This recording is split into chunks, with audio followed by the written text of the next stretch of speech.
Welcome to Monk's Temple. Before we begin this journey together, take one conscious breath. Just one. Feel the air enter your body. Feel it leave. Notice the tiny pause between them. This simple act of presence is where everything begins. Not in some distant monastery. Not in some future enlightened state. Right here. Right now. With this breath. After 30 years studying both psychology and the contemplative traditions, I've noticed something that troubles me deeply. Something almost nobody talks about in spiritual circles. Many sincere seekers are actually running away. They're using meditation as an escape hatch from their own lives. They're using enlightenment as a sophisticated excuse to avoid their own humanity. Their spiritual practice has become a hiding place. Let me tell you about a woman I'll call Sarah. Sarah came to meditation after her marriage ended. She was desperate for relief from overwhelming pain. Meditation delivered exactly that. Within 2 years, she could sit for hours. She studied the sutras devotedly. She attended silent retreats. She spoke beautifully about impermanence and non-attachment. But Sarah's children barely recognized her anymore. When her daughter came home heartbroken, Sarah smiled serenely and explained that all suffering comes from attachment. When her son struggled with anxiety, Sarah reminded him that the future is an illusion. She meant these as teachings. Her children experienced them as abandonment. When her aging mother needed help, Sarah was always meditating. When old friends reached out, Sarah was on retreat. She called it spiritual practice. Her family called it disappearing. One night, Sarah had a dream. She was floating above her own life like a balloon untethered from the ground. She could see everything below, her children growing up without her, her mother aging alone. She could see it all, but she could touch nothing. She reached out her hand, but there was nothing solid to hold. She was a ghost haunting her own existence. Sarah woke up terrified. In that moment, she realized the terrible truth. Her spiritual path had become a way of vanishing. She had used the Buddhist teachings not to wake up, but to fall asleep to her own heart. She had achieved detachment, yes. But it wasn't the compassionate detachment of an awakened being. It was the cold detachment of someone who had fled from love because love meant the possibility of more pain. This is the danger I want to explore. The danger of using spirituality to bypass being human. The danger of seeking light while refusing to acknowledge dark. If this conversation speaks to something in you, please subscribe to Monk's Temple. This simple act helps us build community and continue these explorations together. Now, to understand this danger, we need to understand two essential dimensions of human experience. Two territories within our inner landscape that are crucial for anyone on a spiritual path. The first is spirit. Spirit wants to ascend. It wants vision, transcendence, connection to the infinite. Spirit is what makes you want to meditate before dawn. It's what draws you to sacred texts, to mountaintops, to silence. When you read a sutra and feel something shift inside you, that's spirit. When you glimpse the luminous nature of your own mind, that's spirit. Spirit speaks the language of ideals, of ultimate truth, of liberation. The second is soul. Soul wants to descend. It wants to go down into the rich, dark soil of your actual life. Soul isn't interested in ideals. Soul is interested in attachments. in the specific details of your existence. In where you live, what you cook, who you love and who you struggle to love. Soul speaks through story, memory, relationship, body. A bird cannot fly with one wing.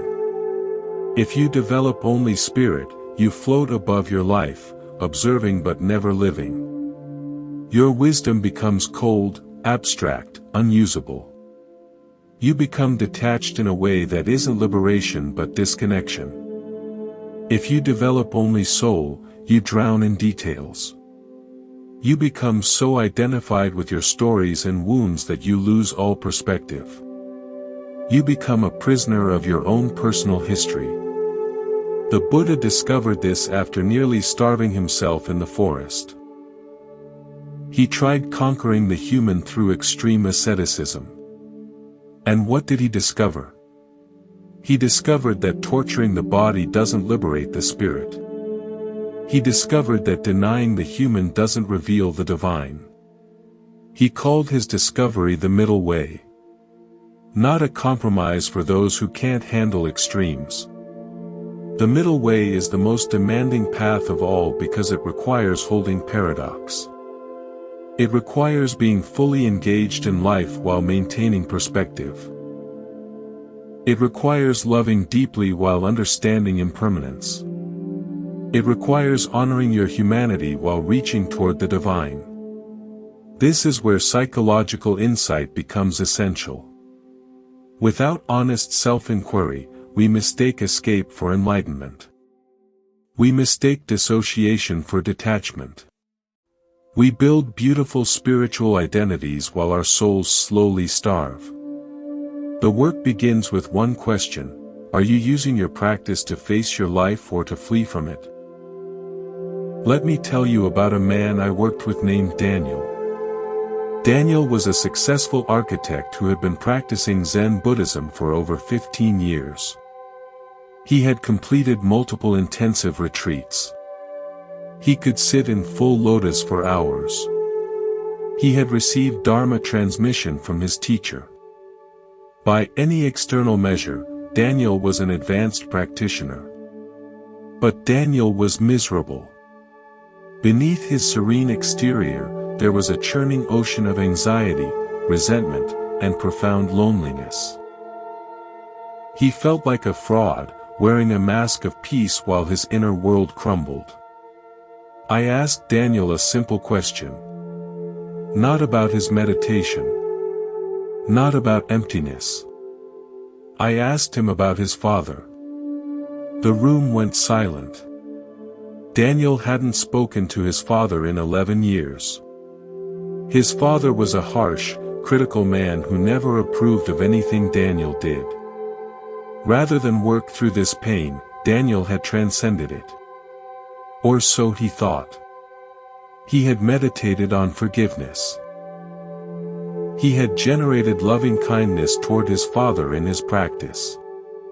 He had done everything his tradition suggested.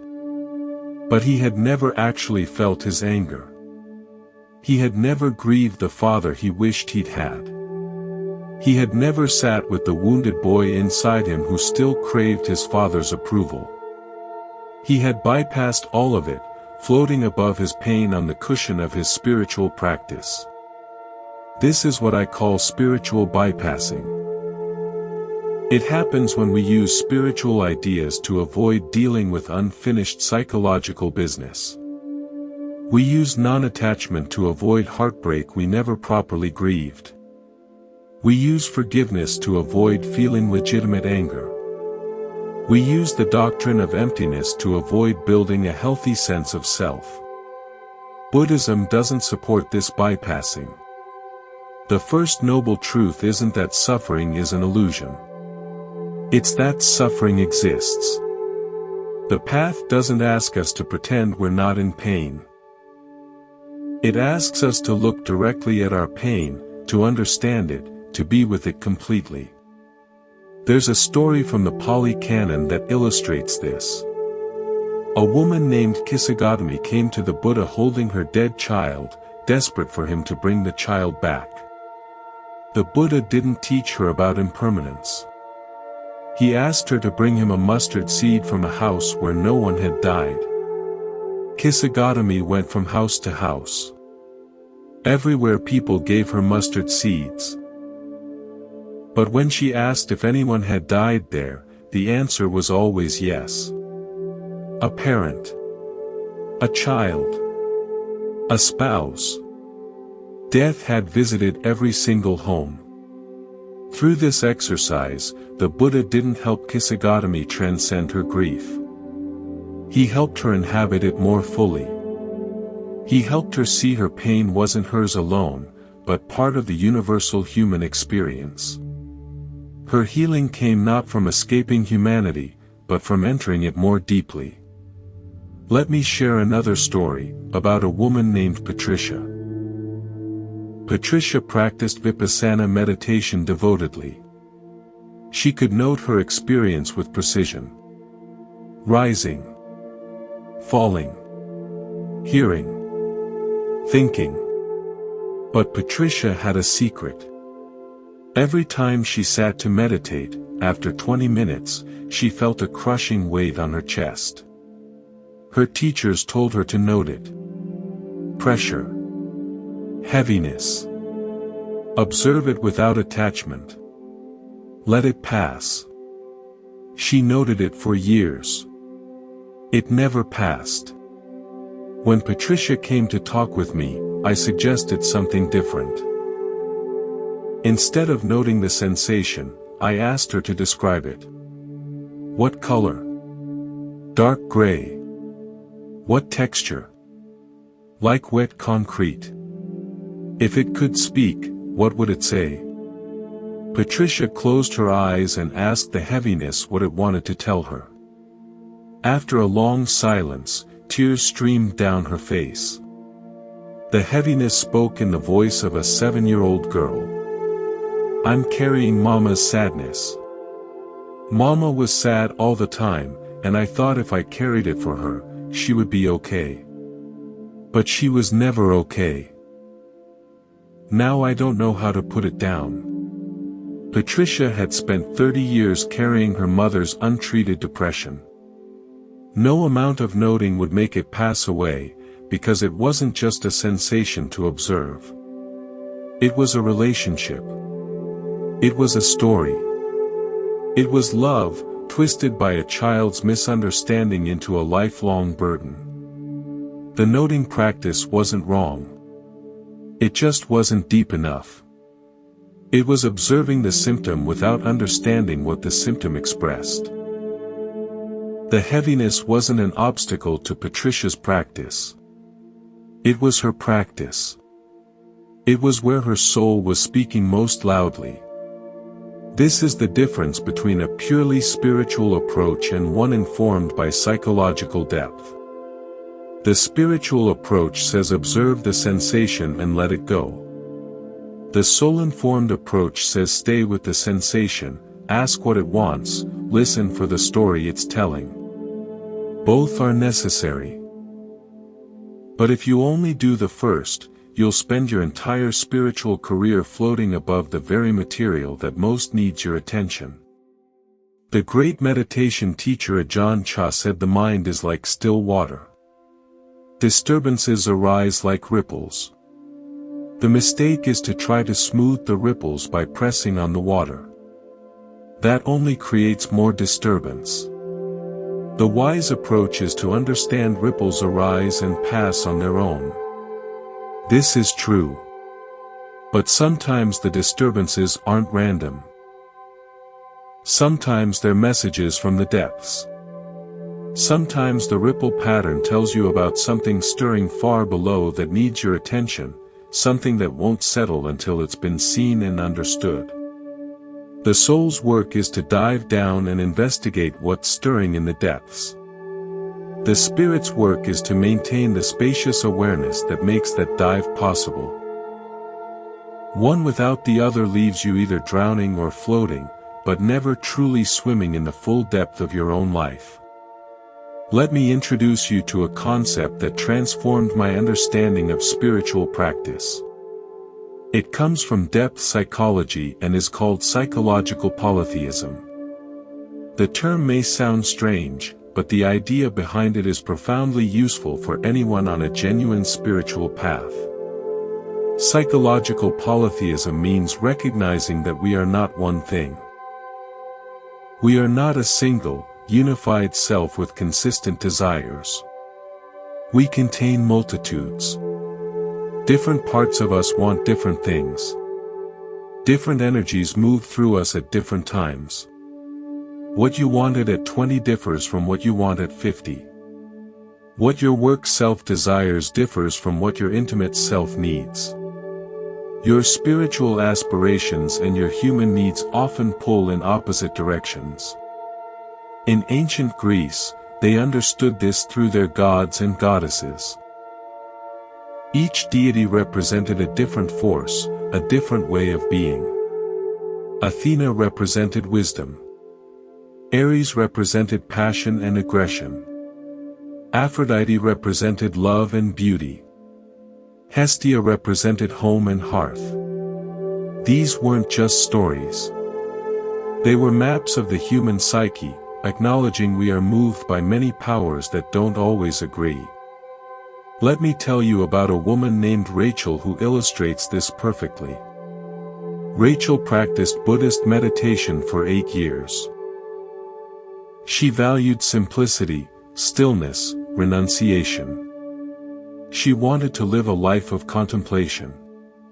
But Rachel also had a powerful creative drive. She was a painter. When she painted, she felt alive in a way she never felt on her cushion. Her paintings were vibrant, sensual, full of color and movement. They were everything her meditation practice was not. Rachel felt immense guilt about her painting. She saw it as attachment, as ego, as distraction from her spiritual path. She tried to give it up, but the impulse always returned. She came to me hoping I would help her finally transcend this worldly desire. Instead, I asked a different question. What if your painting isn't a distraction from your spiritual path? What if it is your spiritual path? What if the energy moving through you when you paint is just as sacred as the stillness you cultivate in meditation? Rachel looked at me like I had suggested something scandalous. In her mind, spirituality meant one thing: sitting still, letting go, transcending desire. The idea that creating something vibrant could also be spiritual had never occurred to her. I suggested an experiment. For 1 month, she would treat her painting as formally as her meditation. Sacred time for it. Begin with mindfulness. Approach the canvas with reverence. Notice what arose without judgment. When Rachel returned a month later, she was transformed. The guilt was gone. She hadn't stopped meditating. She still sat every morning. But now her painting was no longer the enemy. It had become her practice. The creative energy that felt like an obstacle was now where she encountered something larger than herself. This is psychological polytheism. Rachel had been forcing herself into a single spiritual identity, the renunciate meditator. But her psyche contained another energy, another way of being sacred. The god of creativity. The goddess of beauty. When she tried to suppress that god, it rebelled. It created conflict, guilt, suffering. When she learned to honor it alongside her meditation, something shifted. Not balance exactly. Something more like inclusion. A bigger container that could hold both. The Buddha understood this. He didn't teach that all desires are bad. He distinguished wholesome desires from unwholesome ones. The desire for awakening, the desire for others' well-being, these aren't obstacles. They're energies to be cultivated. The path isn't about becoming blank. It's about transforming the heart's energies. Let me share another story, about a man named Marcus. Marcus used mindfulness to manage anxiety. It worked beautifully. His anxiety dropped. He felt calmer, more centered. But Marcus noticed something strange. As his anxiety decreased, so did his passion. Less excitement. Less connection to music. Less intimacy with his wife. The medication for his anxiety had also numbed his capacity for joy.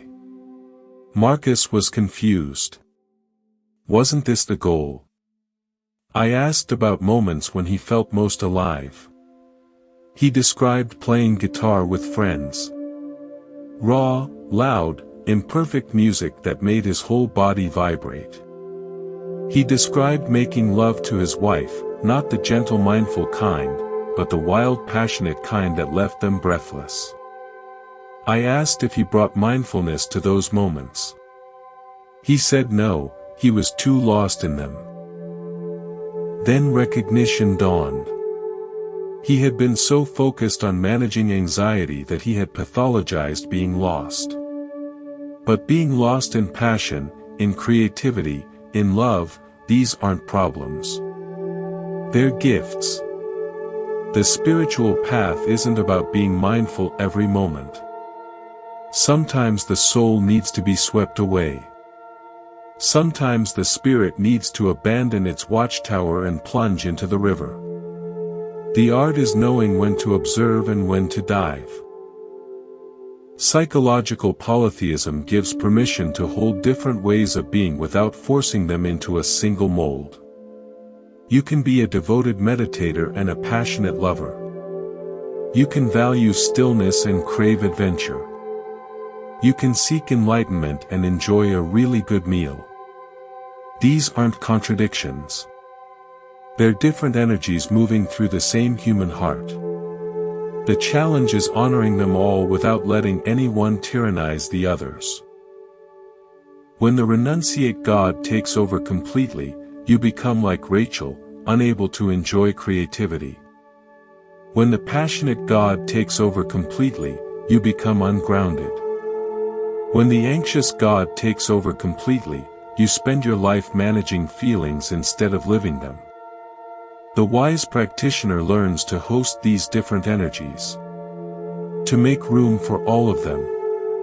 To listen to what each needs without becoming possessed by any single one. This requires constant attention, constant adjustment, constant humility. But it is the path of genuine wholeness, honoring both the spirit's longing for transcendence and the soul's need for full engagement with life. Let me tell you about a man I'll call David. David came to see me struggling with what he called spiritual dryness. He had practiced Tibetan Buddhism for over 20 years. He had completed numerous retreats and received many teachings. But for the past 2 years, his practice felt empty. The bliss states he once accessed had vanished. The teachings that once inspired him now felt like old stories. He was going through the motions, sitting each morning out of discipline rather than desire. David wanted to know how to reignite his spiritual fire. I asked David a question that surprised him. I asked about his dream life. He looked at me blankly and said he didn't remember dreams. He hadn't remembered them in years. He was too focused on his practice to pay attention to something as mundane as dreams. This is common among spiritual seekers. The dream life gets dismissed as irrelevant. Why pay attention to dreams when you have profound teachings from enlightened masters? Why explore personal symbolism when you have access to universal truths? But here's what David didn't understand. His dreams were where his soul was speaking most loudly. While his spirit studied Tibetan deities and philosophical concepts, his soul sent nightly messages he refused to receive. I encouraged David to start paying attention. Keep a journal by the bed. Write down whatever fragments he remembered upon waking, even if trivial. After 2 weeks, David returned with something remarkable. One dream fragment, just a single image. He was walking through a forest and came upon a small wooden cabin. Smoke rose from the chimney. Through the window, he could see an old woman sitting alone at a table. That was it. Just that image. David had no idea what it meant. It seemed unrelated to his spiritual practice. But as we talked, something emerged. The old woman reminded him of his grandmother, who raised him during his parents' difficult divorce. His grandmother was the one person who made him feel completely safe, completely loved. She died when David was 16, and he never fully grieved her loss. He simply moved on, throwing himself into studies, then career, then spiritual practice. The image of the old woman alone in the cabin was his soul speaking. The grandmother who represented unconditional acceptance was still there, waiting. But David had left her behind years ago. So focused on spiritual attainment, he never returned to that foundational relationship, to feel the grief of her loss, to reclaim the simple love she represented. This is the soul's work. It doesn't speak in philosophical propositions. It speaks in images, in stories, in dreams, in symptoms. It speaks through the body, through relationships, through patterns that repeat despite our efforts to transcend them. Let me give another example, about a woman named Catherine. Catherine practiced Advaita Vedanta, the non-dual tradition. She loved the teaching that everything is one consciousness, that the separate self is an illusion. She listened to talks constantly. She could explain the doctrine with remarkable clarity. But Catherine had chronic pain that no doctor could fully treat. Back pain flared unpredictably, sometimes leaving her unable to move for days. Her Advaita teachers told her to investigate who was experiencing the pain. To see pain as just sensation arising in consciousness, not happening to a separate self. To find the witness, awareness that observes pain but isn't touched by it. Catherine tried diligently. She sat with pain trying to find the one who suffered. For brief moments, she accessed spacious awareness where pain was just another sensation. But relief never lasted. Pain always returned, always felt personal, always felt like hers. When Catherine came to me, she was filled with shame. She felt she was failing at practice. If she truly understood non-duality, pain wouldn't bother her. Her inability to transcend pain meant she wasn't enlightened enough. I asked Catherine a different question. Not who was experiencing the pain, but what the pain was experiencing. What memories lived in those tight muscles? What stories was her body trying to tell that her mind refused to hear? Catherine agreed to try something different. Instead of witnessing pain from above, she would enter pain from below. Sink into it, feel it fully, ask what it wanted her to know. The first time she tried this, she was overwhelmed. The pain opened into a memory completely forgotten. She was 7 years old, sitting at dinner. Her father was drunk, yelling at her mother. Catherine sat frozen, terrified, trying to make herself small, trying to disappear. Her body was rigid with fear, shoulders hunched, back tight, preparing for impact that never came but always threatened. That 7-year-old girl still lived in Catherine's body. Fear she couldn't express then became chronic tension, which became chronic pain. No amount of witnessing from above would reach that girl. She needed something else. To be seen. To be heard. To be held. This is the limitation of a purely spiritual approach that ignores soul. The soul lives in time. It carries history. It holds memories. It speaks through the body. You cannot transcend what you haven't first fully inhabited. You cannot witness from above what you haven't touched from within. Carl Jung said something that stayed with me for decades. One does not become enlightened by imagining figures of light, but by making the darkness conscious. This is the soul's required work. Not bypassing darkness with spiritual light, but descending into darkness with consciousness, with compassion, with willingness to meet whatever lies there. Catherine's healing didn't come from more Advaita teachings. It came from weekly sessions sinking into pain and letting memories arise. From writing letters to her 7-year-old self, letters of reassurance and love.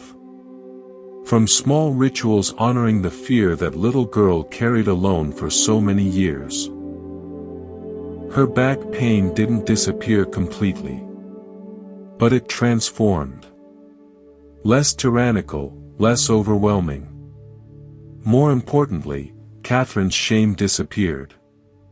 She no longer saw pain as evidence of spiritual failure. She saw it as evidence of something else entirely, her soul's persistent, decades-long attempt to get her attention. The dreams, the symptoms, the chronic patterns, these aren't obstacles on the spiritual path. They are the path. They are where the soul is most alive, most present, most desperate to be seen. A spirituality ignoring them flies on one wing. It may soar high, but it will never truly land. It will never fully arrive in the one life you've been given to live.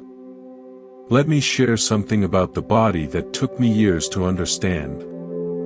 The body is not an obstacle to spiritual life. It is not a prison from which we need escape. It is the temple where soul resides. Every cell carries memory. Every tissue holds story. Every ache speaks a language we have forgotten how to understand. I learned this from a woman I'll call Margaret. Margaret was a yoga teacher and dedicated meditator. She could hold advanced postures for hours. She could sit in silence for days. By every measure, she was deeply connected to her body through her practice. But Margaret had a secret. Every time she closed her eyes to meditate, she felt a wave of nausea.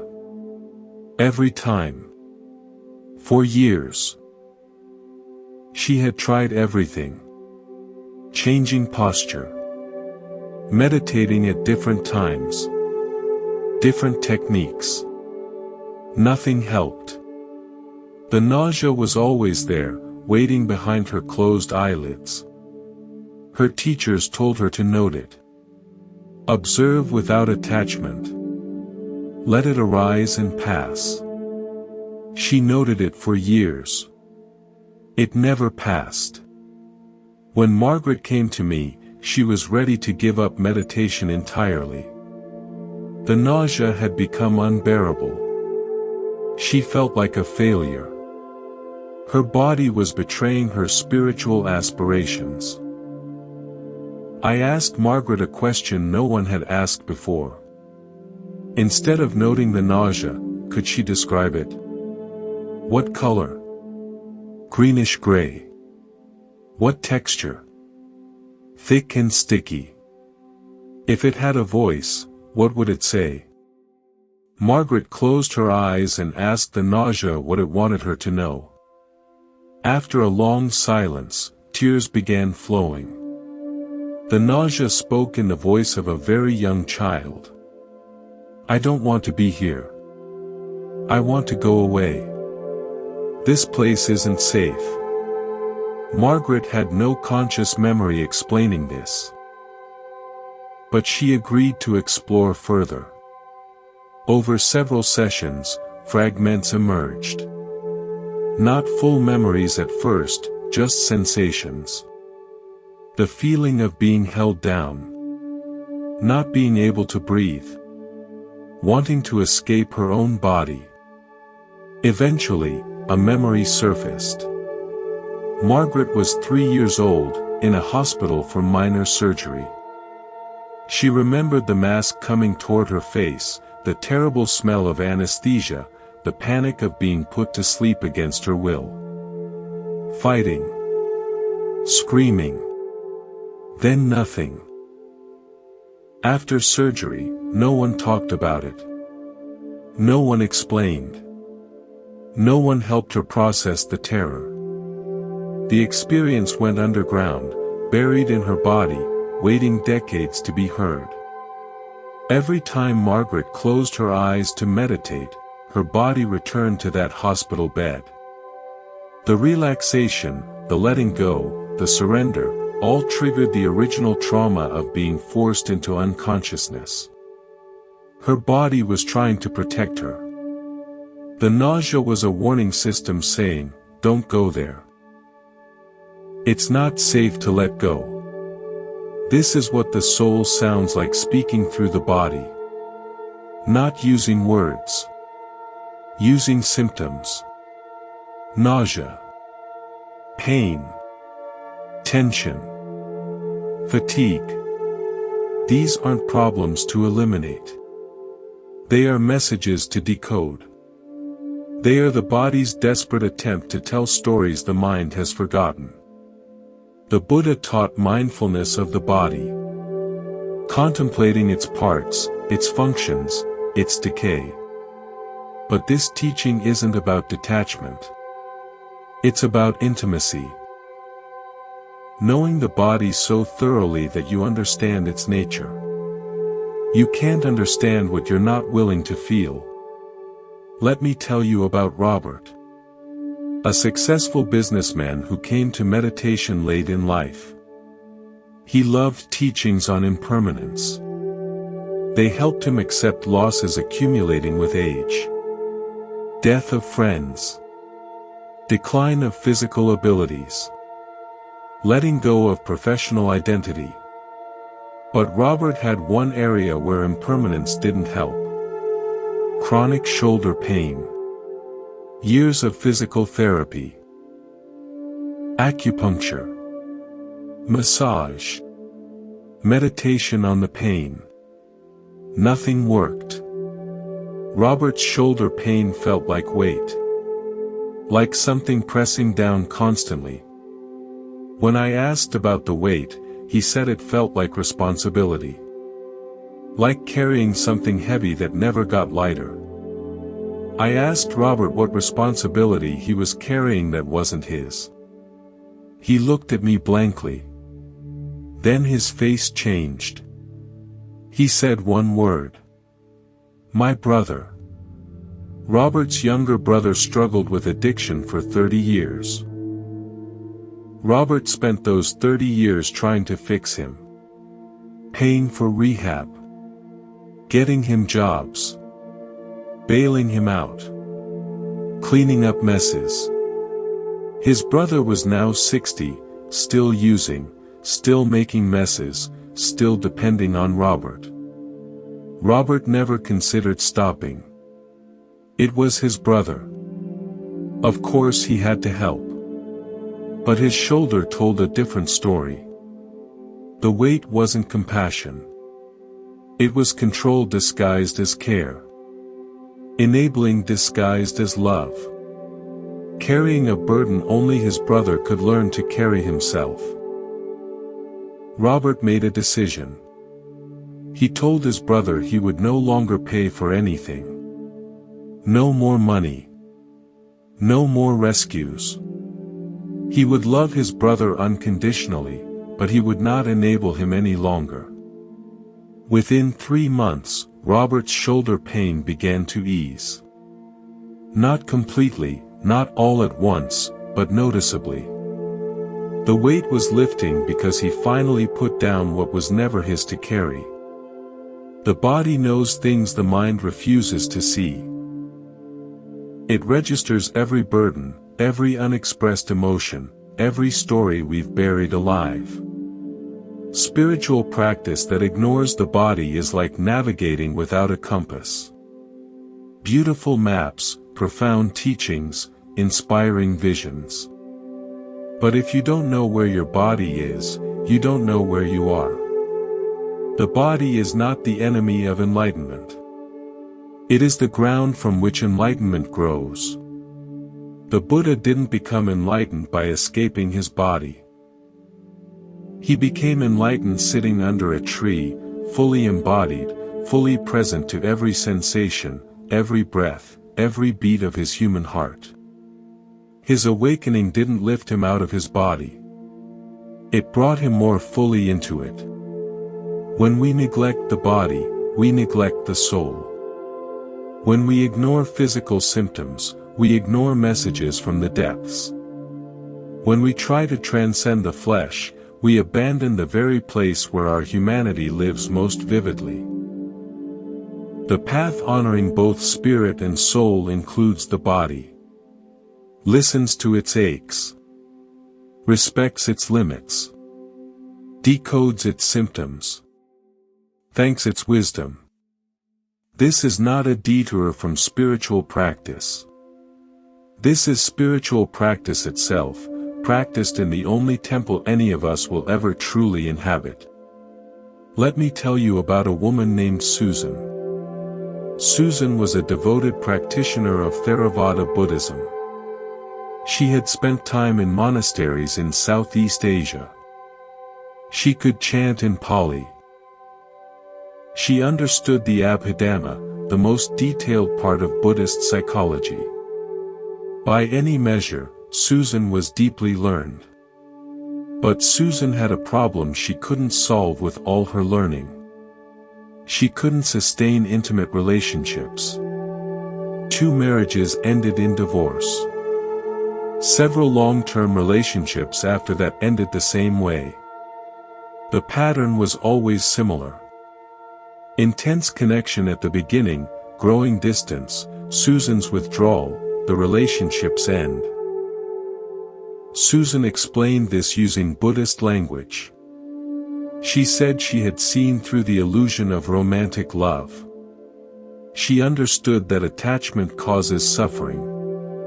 She knew intense feelings were just impermanent mental formations. She was proud of her non-attachment. I asked Susan a question that made her uncomfortable. If non-attachment was the goal, why did she keep entering relationships? Why did the pattern keep repeating? Why, after each breakup, was she plunged into despair for months? Susan had no answer. She had never asked these questions. Her spiritual framework explained why relationships ended but never why they kept beginning, why the pattern repeated, why the despair returned. This is the limitation of using spiritual ideas to explain psychological patterns. The ideas may be true at one level, but they can also serve as a cover, a way of not looking at what's actually driving our behavior. Here's what we discovered together. Susan's father left the family when she was 6. He didn't disappear completely.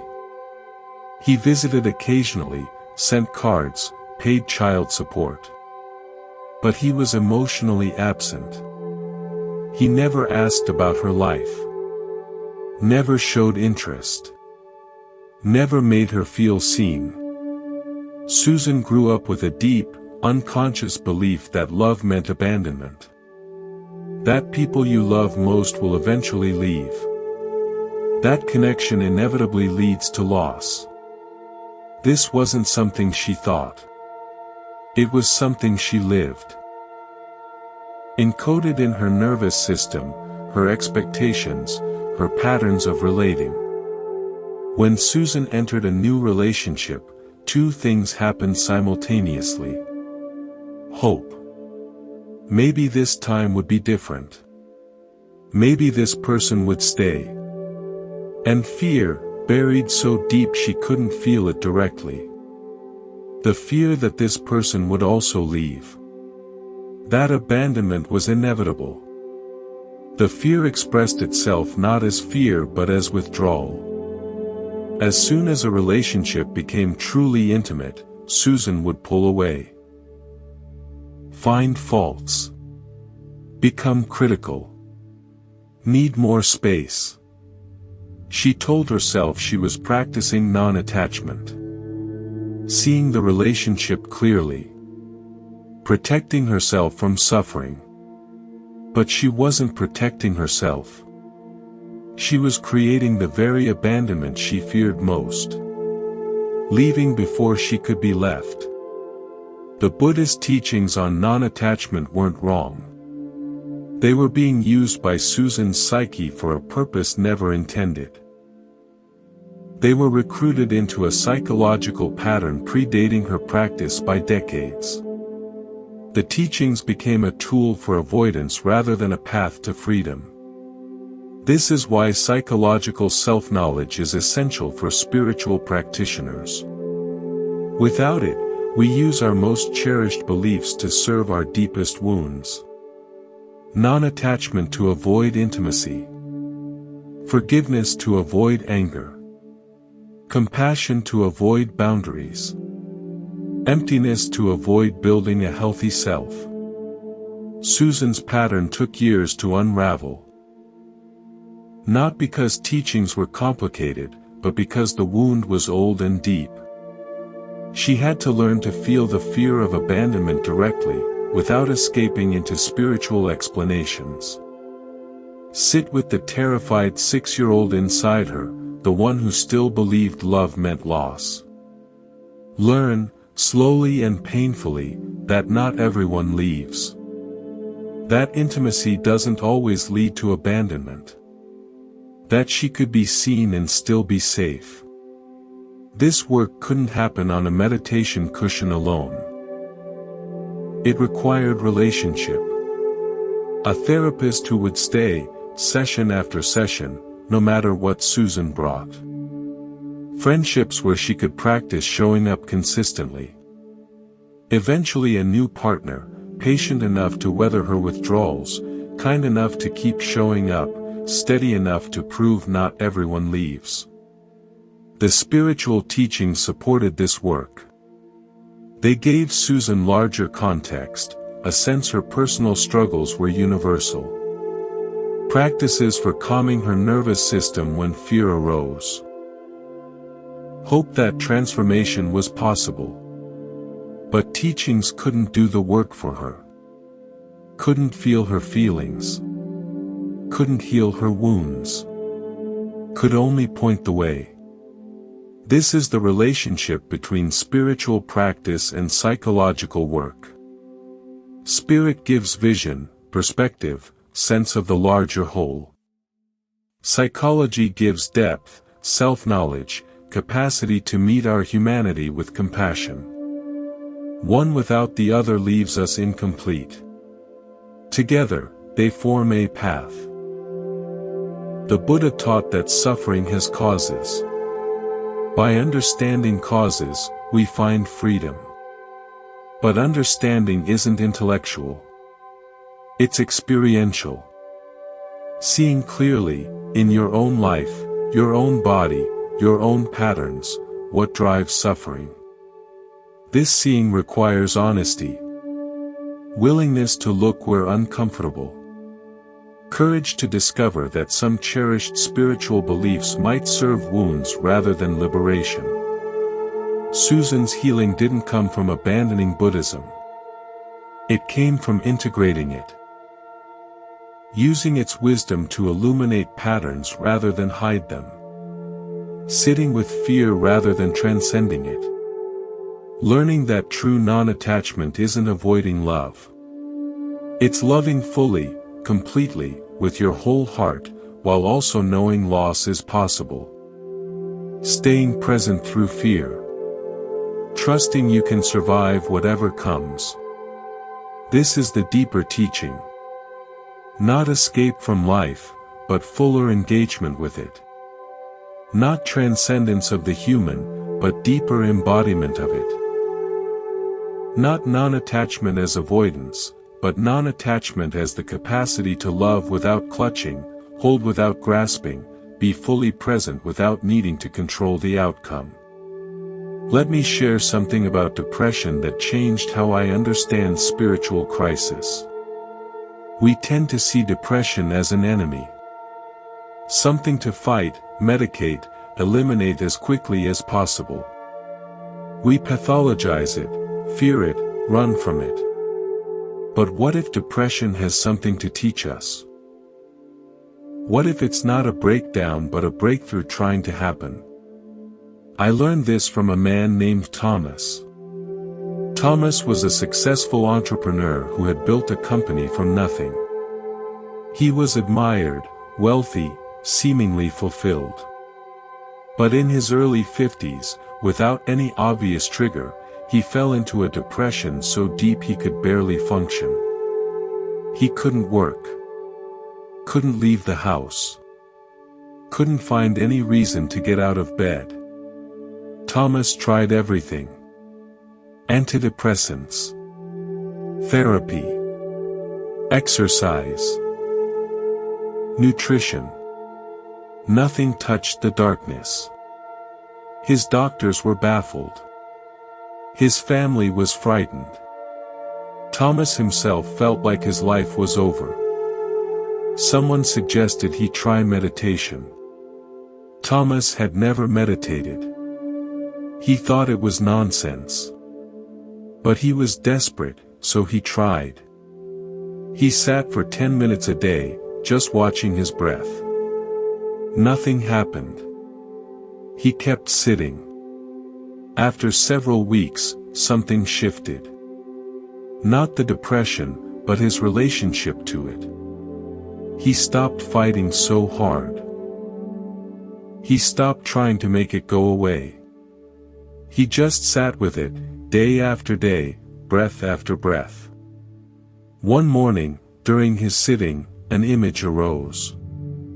He was walking through a barren landscape. Gray sky. Dead trees. No life anywhere. He walked for what felt like hours. Then he came to a small clearing. In the center of the clearing was a single green shoot, pushing up through the dead leaves and dry soil. Thomas opened his eyes, tears streaming down his face. He understood something in that moment that changed everything. The depression wasn't the end of his life. It was the fallow period. The necessary emptiness before new growth. The soil being cleared of old roots so something new could plant itself. Thomas began to explore his depression differently. Instead of fighting it, he asked what it wanted him to see. What needed to die in his life? What old structures were no longer serving? What was trying to be born? The answers came slowly. His company, which he had built over 30 years, no longer fulfilled him. It was just a machine now, running on momentum. His marriage had become comfortable but empty, two people sharing a house but not a life. His friendships were mostly transactional, based on business rather than genuine connection. Thomas had built a life that looked successful from the outside but felt hollow from within. The depression was his soul's desperate attempt to get his attention. Stop, it was saying. Look. Listen. Everything you've built is fine, but it's not what you actually need. You need something else, and until you find it, I'm going to keep you right here, in this darkness, until you're willing to see. This is the wisdom in depression that our culture completely misses. Depression slows us down when we're moving too fast.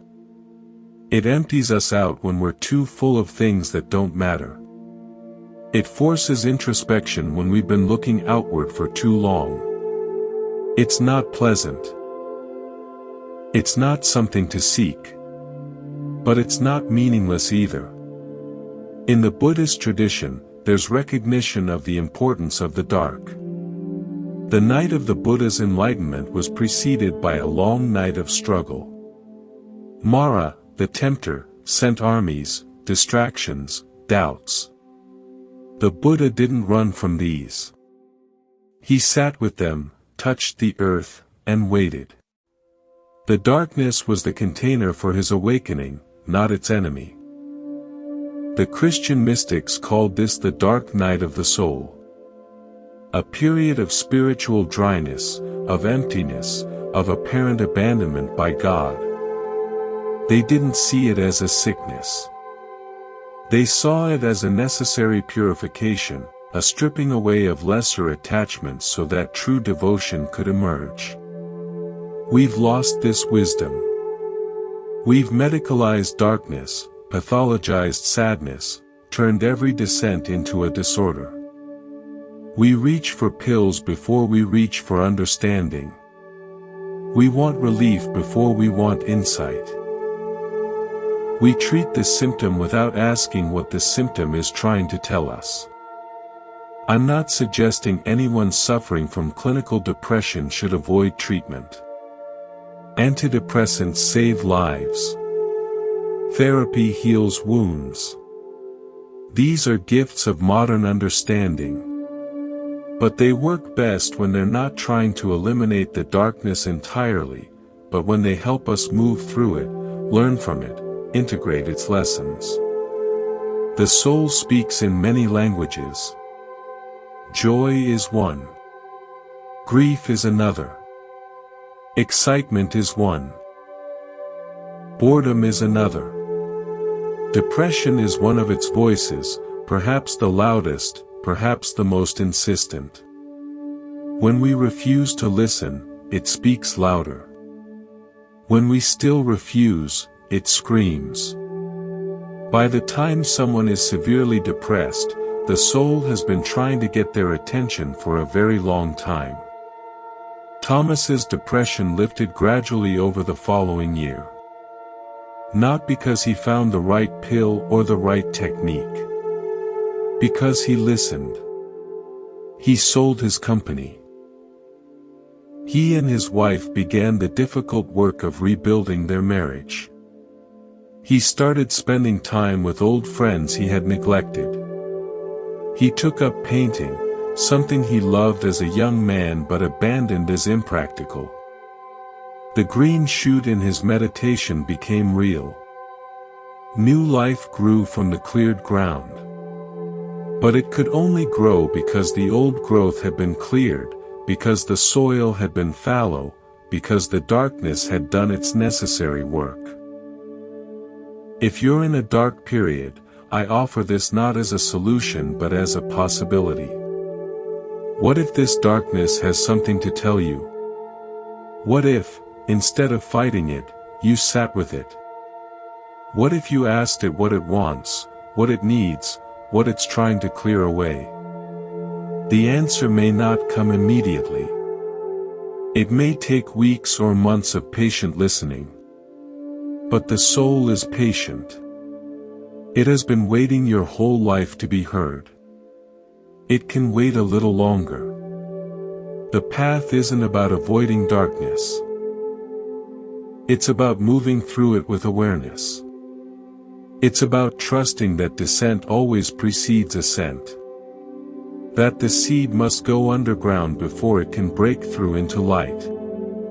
That your darkness, like the Buddha's night of struggle, may be the very place where your awakening begins. Let me tell you about a woman named Jennifer. Jennifer came to see me because she felt stuck in her spiritual practice. She had been meditating for 12 years, studying with various teachers, attending retreats regularly. But she felt like she was running in place. The same insights arose again and again. The same struggles returned. She wasn't progressing. Jennifer had a theory about why she was stuck. She believed she wasn't trying hard enough. She needed more discipline, more effort, more hours on the cushion. She had read about monks in Burma who sat 18 hours a day. Maybe that's what she needed. I asked Jennifer a different question. Not about how much she meditated, but about what she did when she wasn't meditating. How did she spend her days? What filled her life beyond the cushion? Jennifer looked almost embarrassed. She described a life that sounded rich to me but empty to her. She was a graphic designer, creative work she genuinely enjoyed. She had a small garden where she grew vegetables. She cooked elaborate meals on weekends. She volunteered at a local animal shelter. She had close friends she'd known since college. To Jennifer, these were distractions from her real spiritual work. Things that kept her from the serious business of enlightenment. She was always slightly apologetic about them, as if enjoying her life was a failure of renunciation. This is a common trap for spiritual seekers. We create a hierarchy. Meditation is high. Cooking is low. Retreats are sacred. Gardening is mundane. Enlightenment matters. Friendship distracts. We split our lives into spiritual and ordinary, sacred and profane, and then we spend our energy trying to escape one half for the other. But what if this split is itself the problem? What if the ordinary is not an obstacle to the sacred but its very expression? Let me share a story from the Zen tradition. A monk asked his master, "What is the way?" The master replied, "Your ordinary mind is the way." The monk pressed further. "Then how do I attain it?" The master said, "If you try to attain it, you will miss it." The monk was confused. "But if I don't try to attain it, how will I find it?" The master answered simply, "The way is not about attaining or not attaining. It is like a bird flying through the sky. It leaves no trace." This teaching points to something profound. The way, the path, enlightenment itself, is not something you add to your life. It's not a special state you achieve through enough effort. It's your life itself, lived with full awareness. The taste of the vegetables from your garden. The warmth of a friend's laughter. The satisfaction of creative work done well. The simple pleasure of cooking a meal and sharing it with people you love. This is the way. This is enlightenment expressing itself in ordinary form. Jennifer had been so focused on attaining something special that she completely missed the specialness of what she already had. Her garden was her practice, if she could see it that way. Her cooking was her meditation, if she brought presence to it. Her friendships were her sangha, her spiritual community, if she honored them as such. I suggested an experiment. For 1 month, Jennifer would stop trying to progress. She would sit each morning as usual, but with a different intention. Not to get somewhere, but to be fully where she already was. And then, throughout the day, she would bring the same quality of attention to everything else. Watering her tomatoes. Chopping vegetables. Listening to a friend's story. She would treat these not as distractions from practice but as practice itself. When Jennifer returned a month later, something had shifted. The stuckness was gone. Not because she had achieved something new, but because she had stopped trying to achieve. She had discovered that the life she was already living was richer than any special state she had been seeking. Her garden had never been an obstacle. It had been her temple, and she just hadn't noticed. The Buddha taught mindfulness of 4 foundations: the body, feelings, the mind, phenomena. He didn't say mindfulness of meditation only. He said mindfulness of everything. Walking, standing, sitting, lying down. Eating, drinking, eliminating. Speaking, staying silent. Everything is an opportunity for presence. Everything is the path. When we split our lives into spiritual and ordinary, we miss most of our lives. We spend years on the cushion trying to find peace, while peace sits waiting for us in the garden, in the kitchen, in the quiet moments with people we love. We chase enlightenment like it's somewhere else, some future attainment, when it's available right now, in this breath, in this ordinary moment. This doesn't mean we stop meditating. It means we stop using meditation to escape our lives. We sit on the cushion to cultivate attention, then we take that attention into the garden, into the kitchen, into our conversations. The cushion feeds the garden. The garden feeds the cushion. Both are sacred. Both are ordinary. Both are the way. Jennifer's practice deepened after that month, not because she tried harder but because she stopped trying to escape. She brought her meditation into her life instead of using it to rise above life. Her garden became her monastery. Her cooking became her liturgy. Her friendships became her community. She was still the same person, living the same life. But everything had changed because her relationship to it had changed. This is the integration of spirit and soul. Spirit gives us the capacity for presence. Soul gives us the place to practice it. Spirit opens our awareness. Soul fills that awareness with the rich, messy, beautiful details of being human. Together, they make a path, a way that includes everything and excludes nothing. Your ordinary life is not an obstacle to your spiritual path. It is your spiritual path. The question is not whether you'll find enlightenment. The question is whether you'll show up for the life you already have, fully, completely, with your whole heart and undivided attention. As we come to the end of this long conversation, I want to leave you with something simple. The path you're on is not about getting somewhere else. It's about being more fully here.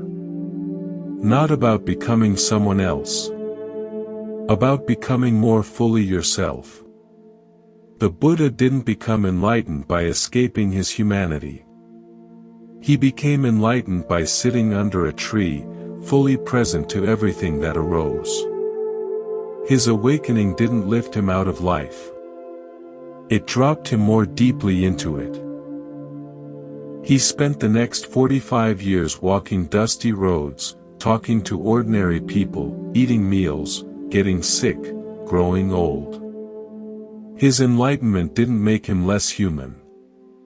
It made him more human, more present, more available to whatever life brought.